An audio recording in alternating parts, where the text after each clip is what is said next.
So I'm really excited about this show. We have Nuria Rivera in the house. Nuria, Hello. how are you? Thanks for being here with us. I'm so happy to be here. Thanks for inviting me. Yeah. So I've been your guest before, and now it's an Yes. honor for me to have you here. Oh, thank me you. being the host, now you being the guest. This is Live Life by Design, so we're going to talk a lot about that. But before we dig into that, tell us who you are. Where do you come from? Where do you live now? Let's dig in a little bit. Yeah, so I'm an immigrant to this country. You're a U.S. citizen naturally because you're from Puerto Rico. But I'm Latina. I was born in Mexico. My father's Mexican. Where in Mexico? My father's from Chihuahua. I was born in Sonora, though. Okay. And all my mom's side of the family is from Spain. So I arrived here when I was 11 years old, learned the culture, immersed myself in the whole English language, obviously, and really took advantage of the American dream. I understood what this meant to immigrate to this country. And I know it was the land of opportunity, so I just wanted to make sure my dreams were able to come true. And so that's where I come from. So from Mexico straight to Utah? Yes, we actually went to American Fork out of all the places, and we were there for a few years, and then to Sandy and Salt Lake area, and that's where I've been the rest of my life for the most part. And then do you share time in California too? Don't you have? I did that for 3 years. Okay. And right now I feel like I'm sharing time everywhere because I'm traveling all over the place, but mainly home's here right now. Okay. Yeah. Do you have business in California still, or is your business mainly in Utah? No, mainly in Utah, although we just expanded through a joint venture model to Houston, Texas, and we're about to open up Phoenix. Oh, wow. So, congrats on that. Thank you. That's exciting. I could see the Thanks. smile on your I'm face. That's super exciting. So maybe tell us what business it is that you're in. Yeah. So I own a title insurance company within the real estate industry and got in it when I was 22, very young. Oh, wow. I did the work for a 9-year period. And then I really wanted to disrupt the industry. I felt it was very boring. And I felt like the clients deserved a better experience. And so I wanted to change it up. So that was at age 22. I got in it at 22. You got into the industry at 22. Yes. When did you launch your own venture? 31. At 31. So Yes. you took those years to learn the industry, figure out where all the pitfalls were. You Yes. figured out that it's a very tired industry, and then you disrupted it at age 31. Yes. So what are some of the main things that you felt needed to be disrupted? A lot of things, the internal culture, and that's with a lot of businesses, right? Sure. Not just title insurance, but the way that people were being treated differently, the way that they really didn't love coming to work. And I'm like, okay, this needs to change. So you started internally with the employees. And then externally. So for clients, real estate agents and lenders to really feel like we were a partner in their growth versus just seeking business from them. And then also from the consumers, their clients, and that they felt like they were very important people coming into a home purchase, and that we understood the emotional roller coaster, that they were celebrated at the closing and they didn't feel like they were just at a DMV transaction, because we know how important it is, and we wanted that energy to come through. That's brilliant. So at age 20 something, when did you say, I am going to own a company like this and I'm going to be the best at it? How old were you when you decided that? So I prepared myself for 4 years before I finally had the bravery to jump. And there was a defining moment. I was actually on my way to a NARA convention in Washington, D.C. And I just remember writing pros and cons, whether I should stay with this company and continue helping them grow, or whether I should finally do this dream that had been in my mind for so long. And it was just this overwhelming feeling come over me. It was something from a higher power of, you don't need to write down details. It's a knowing that you've got to do this. And so it was an emotional moment. And then it was a defining one. The decision was made that day, and I never looked back. 6 months after, I was open and running. What was the scariest part of you making that leap? What almost held you back? Getting stuck in too much information. There's this side of me that loves research, And so I have fun with research, but then I get stuck on it and it holds me back, and it still does. Is I'm it like working on it. analysis paralysis type of thing? Yes, it's just like I want all this data and information for me to feel like I have all the information to take the jump. In taking the higher risk, I mean, so I opened on my own. I didn't have capital funding behind me. I actually applied for an ABA loan, or I'm sorry, a small business loan. And I got denied really fast. And so I just had saved up a bunch of my savings and a bunch of money. My partner at the time, my romantic partner, was very supportive, and that was very helpful. And then the circle I was surrounding myself with were very supportive and actually really pushing me to go for this. But as I'm going through the process and knowing that it's my money, I'm going all in. So it was a big risk for me, right? And so that was probably some of the fear of like, I'm going all in, and if it has to work, there was full certainty, like this is happening and this is working. And then just maybe wanting to gather too much information. But once you know that something's bigger than you, and once you have a bigger purpose for your calling in life, it's like nothing will get in your way. Any regrets of launching on your own? Zero. You see what I'm saying? Isn't it crazy? Yeah. Like you overanalyze, hey, I don't know if I should launch my own thing. But now that you've been doing it for so long, you look back and be like, there's no way I could have stayed in the situation in which I was in. No way. So for all the entrepreneurs watching and listening, like what's the advice? What's the advice with what you chose to do at that early age and seeing where you are now? What would be that main piece of advice you would give? I would say jump. If something's calling you for more, if you know that you're going to bring major value into something, if you have an idea that you know is going to explode, you feel it in your heart and your soul, I just would say follow that way more than you being stuck in your head. If you get in your head, you're dead. If you get in your head, you're dead. And so take the jump. It's almost like, of course there's prep work, right? And there's a process you have to go through to learn. So I also really encourage that. But once you're in the space of like, should I not do this? I would say take the jump, because especially if you're younger, you have so many years to test this. You have so much to play with, and even with marketing, like that's all about testing. And so test things and see what works for you, but go all in. You really, the reward is far more than the risk that Beautiful. You think Great. you're going to have. Elegantly said. How big is your operation now? Do you guys have multi-units, or is it one main central office? How does it work? So we were at 3 offices, but cutting costs through this transition in the economy, I have 2 here in Utah, but we cover the whole state. So location isn't necessarily a big thing for us. We'll travel anywhere. So I have 20 employees, and then now expanding with, I did find a partner now that I'm 8 years into this, where we want to expand nationally.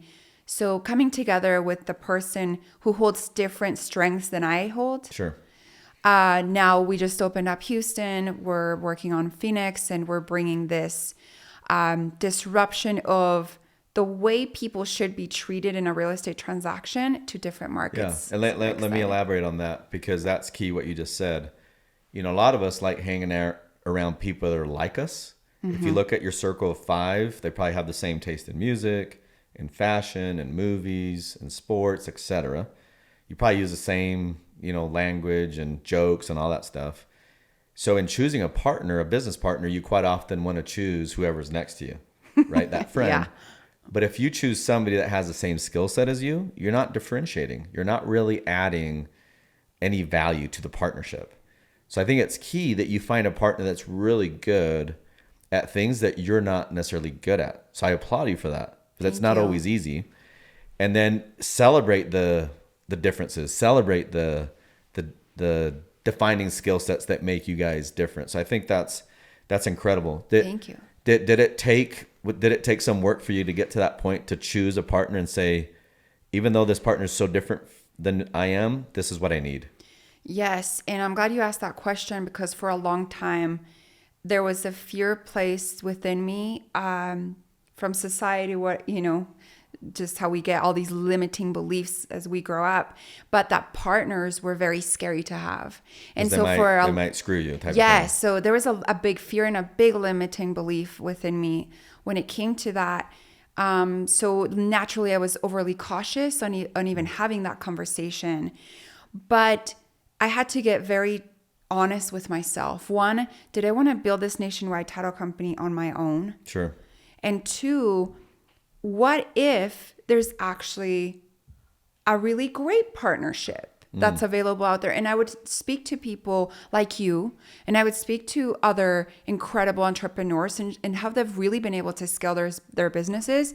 And it's very rare that I found in those conversations that somebody didn't have other partners or the right people. And so it opened me up to understanding, one, that I was limiting myself, and two, what was important about a good partner.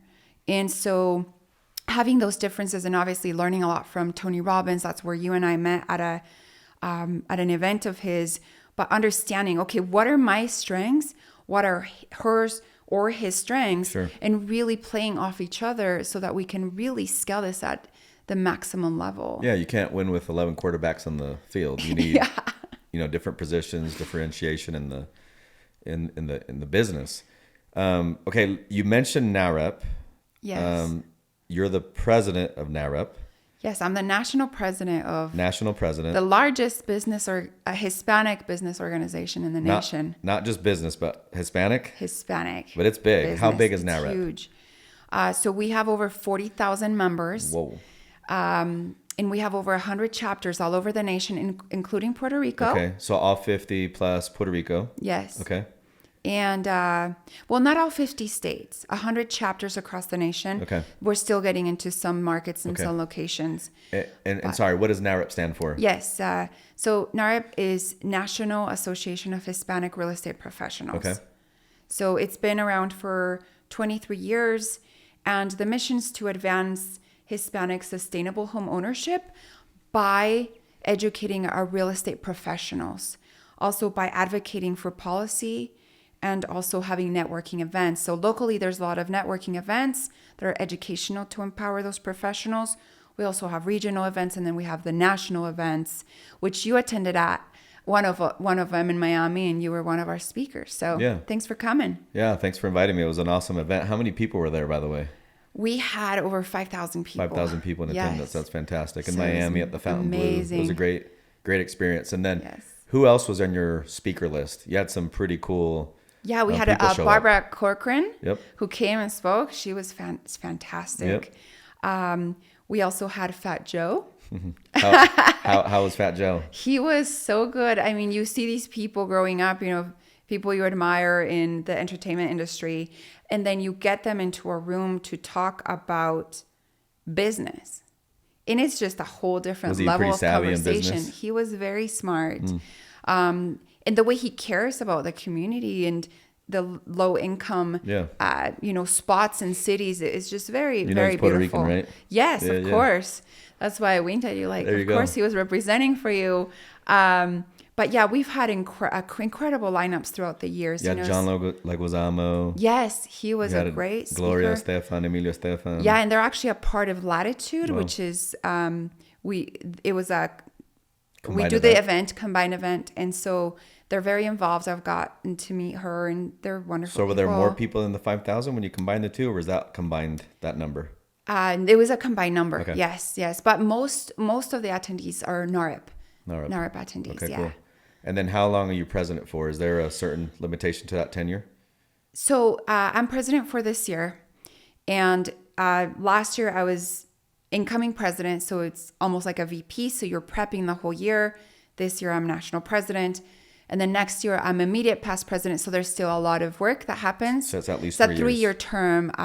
But I've been a part of the national board for 5 years now.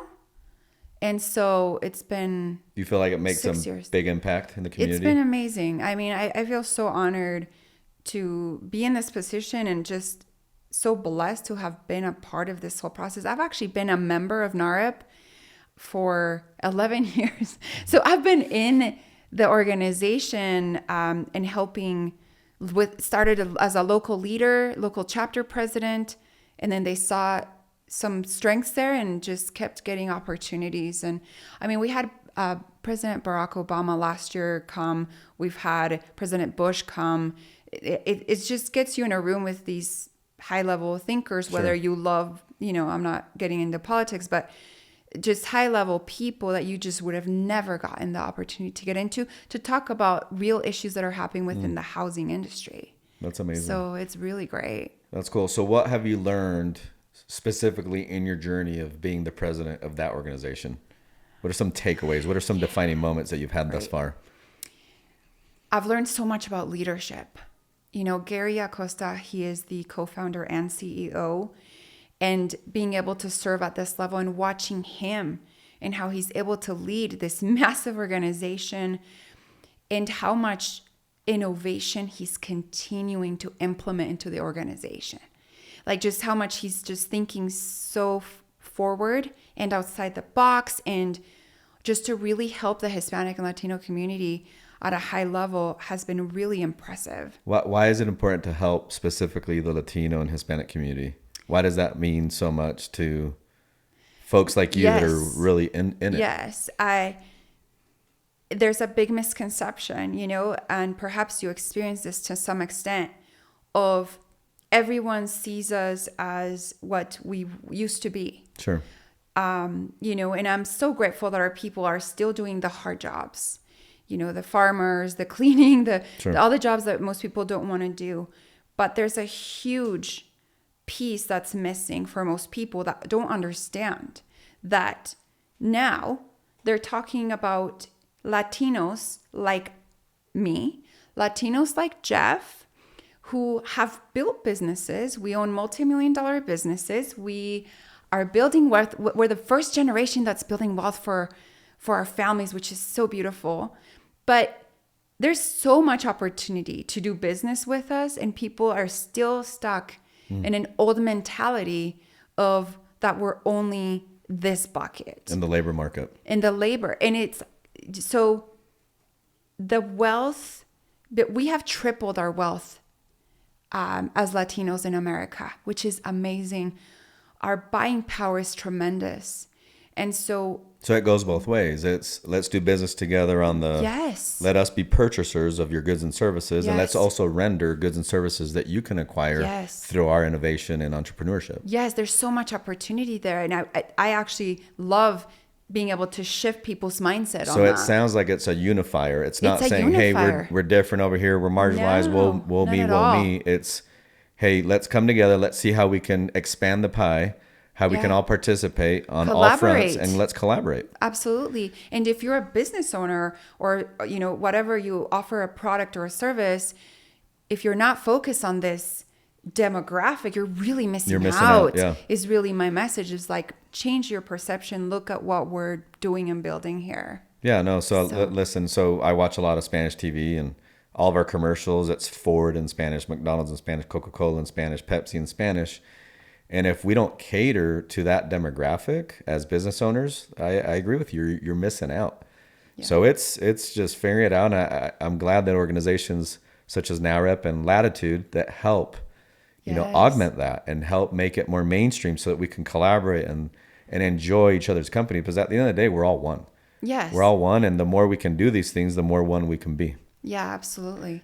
Okay. It's not, it's not like separation. If anything, it's unifying. A unified. No, it was beautiful to go to that event and just see people from all walks of life and everywhere. It wasn't just. We have so many partners, sponsors. That they're. No, it was brilliant. Everywhere. So I applaud that. That's awesome. Coming. So now, as the CEO and founder of Novation Title, that's the plug, Novation Title. Thanks. What have you learned throughout that journey? I'm sure there's a lot of learnings. But what's one of the main learnings that you've gotten from being a CEO, a Latina CEO? women in the boardroom. Like, talk to me about those learnings. Yeah. I would say the very first one, especially when I was launching, there was a lot of noise, right? Like more people out in the field, not believing I could succeed. The They haters. saw me as who's this young girl? She was a successful escrow officer. She doesn't know what she's doing. Sure. So a lot of noise out there, but just coming back to when I had that defining moment of making my decision. Let me ask you this. Were the people making noise doing less than you or more than you? Less. Yeah. That's what always happens. Always. The haters are always Oh the my ones that are doing gosh. less than you. They're not the ones dominating. They're the ones that feel threatened when you're progressing vertically. Because they can't see the Well, it's a big reflection vision. it's a reflection Yeah. of them. They don't see that for themselves, so they're like, you can't do that. Yeah, it's I mean, there's a bunch of stuff on social where it's like we should celebrate when people launch their businesses instead of Yeah. like hating on them and saying, "Oh, they're going to fail."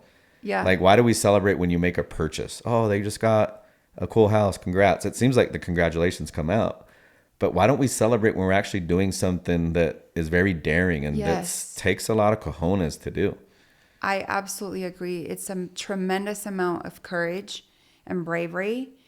And yes, so I experienced the opposite. I'm sure you have as well in many different endeavors that you've done. And so, but when you know that this is something bigger than you, when you are really being called for a higher purpose, Sure. mission, it really is just noise, and it doesn't even matter. Yeah, it doesn't anymore. matter.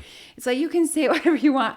I really don't care to hear what I mean, you have I'm sure to it stings say. because we're all human, but at the Yeah. end of the day, it's like, psh, who You cares? blow it off. And you almost Dust need your haters, right? shoulders Because off. if you don't have haters, that means you're not doing anything. There's that Yeah. quote that says, if you don't want to be criticized, it's easy. Say nothing, Yeah. do nothing, be nothing, and you won't be criticized. Yeah. So you're putting yourself in the limelight. You're putting yourself as a target, which is good. It fosters growth. So you started, you had the haters, and then what kept you going? What kept you building? Did you have a lot of sleepless nights? Did you feel like at some point you were going to lose it all? Did that happen to you? Because being an entrepreneur is escaping 1,000 deaths. Oh. So what did it look like? There's definitely been a couple of, I would say, no, more than a couple, a handful of big issues and problems that have happened throughout the years, that there has been many sleepless nights, and just concern and fear. You know, Tony says that stress, we high achievers call fear stress, which is so true. But just fear of understanding how to navigate some big issues that I have never been faced with before, just like any entrepreneur or business owner. And so there are those moments where you're just figuring out a solution, and it's so beautiful though, because of course you do. You always figure it out. You always find a way. You always find a solution. And then once you're on the other side of that, there's this huge feeling of like, wow, we're on the other side of this. Like, we were able to overcome this. And it was pulled from resilience, obviously figuring out the best way to overcome this. And also I would say that God has my back. There's been some times where I just have full faith and ask for that guidance, for that. I trust in this, and I know you have my back, and miracles happen as well. So there's all of those things in combination. No, that's fantastic. Okay, so how about Mexico? Do you go back to Mexico often? Do you visit the motherland? Yeah, I do, but it's more for fun nowadays. Most of my family, my dad's side of the family, has immigrated as well. So most of them live in the States now. But I do love my country. I mean, there's so much beauty. When I go back, there's this energy that just feels You're at like home. nothing else. Yeah, you're at home. Yes. Did you speak much English before you moved at I age spoke 11? zero English. I knew how to say like, hello, how are you? Window, just small And then words. do your but- folks still speak to you in Spanish? Yes. And I'm so grateful. My dad, he had such a big role, which we did not appreciate growing up, but now we definitely appreciate. That was, you speak Spanish in the household. Sure. Period. And so I'm so grateful for that, because if not, I wouldn't Yeah. have it instilled. So mine was the reverse. Really? We had to speak English inside the home, Okay. and then Spanish outside of the home, so we could be bilingual. So Our here, parents are smart. yeah. So here, my wife does a better job at this than I do. So here, my wife has a rule: we only speak Spanish in the home, and I speak Spanish with, with my wife, but she's impeccable with only speaking in Spanish to our kids, and that's why they're bilingual. I love With it. me, it's just a little bit harder because if I hear an accent, then I switch to the stronger language of that individual that I'm speaking with. So my kids have a better accent in English. Yeah. They're more native English than they are Spanish, so it kind of triggers me. That's my excuse. It's a lame excuse. It's a limiting self-belief, but that's how it is. But I'm super grateful that my parents had the foresight to teach all of us kids Yes. both of these languages and to be really good. It's a blessing. Like fully, fluent in both of these languages. It's a blessing. And it allows you to serve all the, a vast community Major. of people. If I'm conducting business in Spanish and I'm a native speaker, like the trust is there. Yeah. If I'm conducting business in English and I'm a native speaker, the trust is also there. It just helps out in many ways. So I think it's our responsibility to be as multicultural and as multilingual as possible. We have a lot of viewers that might be working in China, might be working in Colombia. Like, embrace the culture, embrace the language, and level up. Like, the world is bigger than just the neighborhood that you grew up in. That is it. For me, I feel like I've always loved traveling because I love It's fatal to different prejudice. cultures. Yeah. Cultures, it's so amazing. And so, What's your favorite place to go to that you've been to outside of the U.S., outside of Mexico? so I just got the opportunity to go to India, Nepal, and Oh, wow. Bhutan. And that was very impactful. And I went with a group, the Lions, which, Sure. created this very extraordinary experience. But I hadn't ever been to that part of the world. I'd been to Bali. So Bali's also, a beautiful place. But this was culturally very different, very eye-opening, very heart-opening into just seeing how people live in a totally different world. It seems like. So Are you that's more empathetic now? Oh yeah, of course. I feel like that is what brings understanding, right? Is widening your points of view. So let me ask you this, because the easy question and the easy answer is: are you more empathetic with the folks from those countries or from that culture? Are you more empathetic and sympathetic with yourself by learning more about the world that you live in? I would say it's not something I've thought about, but when it comes into it, I feel like, yes, it's expanding my mind to think differently, to find understanding in different scenarios. Yes, it's helped me for sure. Yeah, because I believe the more we travel, the more we're off the beaten path, the more we learn about who we truly are as humans. Yeah. When you're out of that traditional comfort zone and you put yourself in cultures and situations and languages that are extremely different from what you're used to, I feel like you dig deeper and you just allow yourself to learn more about them and who you are as a human too. That's why I love travel. Yeah. That's cool. Same. So you'd That's awesome. put India, Nepal, and the other one was Bhutan. You'd put them at the top of your list. Yeah, right now? just because they've been the most exotic places I've been. So I haven't. It's I've only amazing. been to Nepal. I haven't done India or Bhutan. Talk to me about Bhutan because I'm not familiar with Yeah. Bhutan. So Bhutan is actually hard to get into. A couple of reasons. One is you have to pay $200 a day Oh wow. for a tourism tax. And then you have to apply for a visa. They're a little more delicate on who they allow into their country. But it's a very traditional Buddhist country. And so it was just fascinating from that spiritual level of the way of living. So in fact, one of their kings stated that they don't measure GDP, that they measure happiness in their country. That's crazy. And so it's just it was a whole That eye-opening can mean experience. two things. They have no GDP, or they really truly believe in what the king just said. Right. I agree. And so, but it's just a different mindset, right? So you're watching these people have this type of lifestyle and very kind and very open, very giving. And from a spiritual level, I was able to hike up Tiger's Nest, which is this crazy hike, 6 miles hard, but amazing. And there's this monastery at the top of the mountain.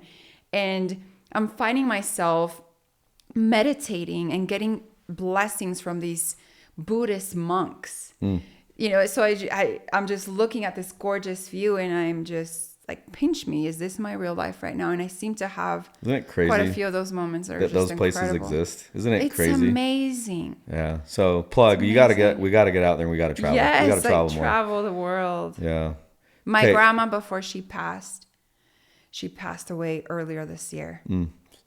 My condolences. My mom passed Thank away you. this year. Yeah. I know you've gone through some pain as well. And I remember before she passed, and I just said, Grandma, what advice would you give me? Out of all the wisdom you've had in your life, what would you say are the most important things you'd want me to walk away with learning from you? And she said to me, make sure that you travel the world and be sure to fall in love. There you go. So Okay. So wise. have we done both of those? Yes, recently I've fallen deeply in love. That's great. So, And I met him. yeah. That's yeah. cool. Things are going well. That's awesome. Very well, yeah. That's good. Hi, Benji. Plug for you, Benji. Okay, so let me ask you this next question. This has been fantastic thus far. If I were to ask you what one of your superpowers is, what is one of your superpowers? I feel like I have a great intuition. And so in business, it's been very helpful because, as I mentioned earlier, I have this like research mind that I love being in research. And so I gather a lot of facts and data. And so when I'm interviewing people, when I am even filling out the environment in my office, I feel a lot. And so everything can look so perfect on paper, even with opportunities and investments or with business opportunities. I gather my data. However, I meditate, you can call it prayer or whatever. And if something does not feel in alignment with my intuition, I say no. And it's never guided me in the wrong direction. So I would say a superpower of mine is definitely my intuition. Has it always been that way, or has it been more recent? It's been intensified more the more I am connecting to my higher self and a higher power. It's been even more like What does that mean, intense. your higher self? What is your higher self? It's really shutting down the mind. So finding a way to just turn off all of the thoughts that are consistently running through our mind and really listening to a higher consciousness of language or messaging. Is this daily? Do you do this daily? I don't do it daily. There's been moments where I do, but I definitely am doing it at least 4 to 5 times a week. And is that like a strict meditation So, routine? yes. So either I am meditating before I go to bed or I'm meditating when I wake up. Sometimes we have a meditation room actually in my office. So You do? sometimes, yeah. Or maybe I had an interview with someone and then I need to make a final decision. I'll go into the meditation room and do my thing and then come out with a decision. So what does this meditation room look like? It's very calm. It has a beautiful background of Bali, actually. And we have, a fountain. Very tranquility is definitely in the space. We have different chairs and just a different setup for just a moment for our employees to go in there and participate. And is it highly utilized? It's utilized in different, it goes through its seasons. So I feel like when we were under a lot of high stress in 2021, the room was being utilized a lot more. Now that the economy shifted in there. Yes. Now that it shifted a little bit, it's still utilized though, but this is what's interesting though with what you just said, right? It's we get into those modalities when things are stressful. I wonder what we can do to always be consistent with it, so we're not just only utilizing it when times are more dire. You know what I mean? Yeah. Like the best time to repair the roof is when the sun is shining, type of thing. But if we consistently practice that meditation and that gratitude and all that stuff, like you would eliminate probably a lot of the stresses that come our way. And You know what I mean? it's almost become this like scientific proven fact where meditation really helps. And I know so many incredible business people that own very big companies. I mean, you're one of them. You've had major success in your life. You've created major success in your life. But people who are running $100 million companies, you know, and super high levels they are meditating and they are taking the Seems time. way more mainstream now. Yes, because it just brings you back to a centered place for you to have this practice in your daily life and be able to make better decisions, feel centered. As entrepreneurs and business owners, we get things thrown at us on a daily basis. Every day. All the time. That's why we're entrepreneurs. Yes, because we're finding solutions to everything. course. We're solving. If problems ceased to exist, there would be no need for us. And there would in the be no marketplace. life either. Like, it's a part of life. I love that.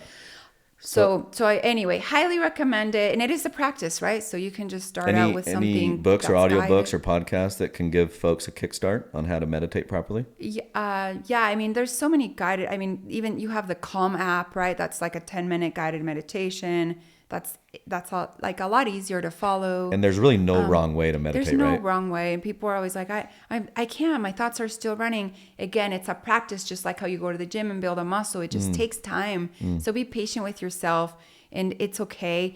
Tony Robbins has a great priming video on YouTube. So if you Google, Well, that Tony was Robbins incredible. I love that priming, one. it definitely takes you through a meditative place, and it's so good, right? It brings you to the gratitude Yep. space. Great books of like on the law of attraction Sure. Think and Grow Rich. I'm like, you wrote this in the 1930s. Of course, you were so connected to higher consciousness. It's amazing. The Law of Attraction is also a great book I recommend when it comes to all of this. But Okay, beautiful. Now I want to go back to this. Why the name Novation? yeah. So when I was having these defining moments, when I said I'm going to launch this, I thought of an explosion, right? Because I wanted to come into this industry and really make a difference, bring something special into it. And so I thought of the words a supernova, which is an explosion of a star in the universe. And then the other word that came out for me was I wanted to make sure I was innovating. But innovation seemed very just blah. Sure. So I was actually just having a conversation with a few girlfriends in Laguna Beach. We were actually on a mini trip, and I was explaining this. And then one of them, her name's Cheryl, she just said, "How about Novation?" And I'm like, that's it. Like zero Boom, question. done. It just landed. And then I Googled it. I'm like, I wonder if it means anything. And on a legal term, it means a substitution of a contract for another. So that even also made sense within That's real cool. estate. So that's it. I love that. Nice Yeah. work. Beautiful.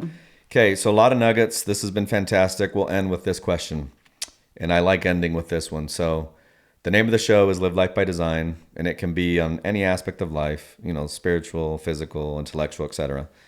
So last piece of advice as we send off this episode, anything that you would recommend that we can do to live more of a life by design instead of by default? What would it be? I love that. And I love that this is what you focus on so much. Just remember that there are so many belief systems that we have grown up with because of our parents, society, whatever we watch, whatever we listen to, teachers, right? So we are a byproduct of that. But remember that you have full permission to ask yourself if this is true for you. Where did this belief system actually come from? Where did this thought actually come from? And you have full authority and permission to see if it's true for you, if it lands for you, or if it's not for you. And you get a blank canvas to create from that space. What does life actually look like for you without all of these limiting beliefs, without all of these, thoughts and belief systems that people have placed onto you? So what is it that really you want? what does a beautiful life look like for you? And just start dreaming and imagining. We did that so well as kids, right? So easy. So go back to that inner child and just play with it. Allow yourself to dream whatever it is you want it to be. And then you can reverse engineer and create a massive plan of action to create it. But you have a blank canvas. You really do. So play with it. That's beautiful. It's Thank don't you. limit yourself. Be unlimited. Act, dance, play like a child, because that's Yes. when you're truly free, and go make things happen. I love it. This has been awesome. Thanks. Thanks, this Jeff. This is our show. Love you, brother. I know everybody enjoyed it. Much love. Thanks for being here. Thank you, Appreciate it. guys. Have a great day.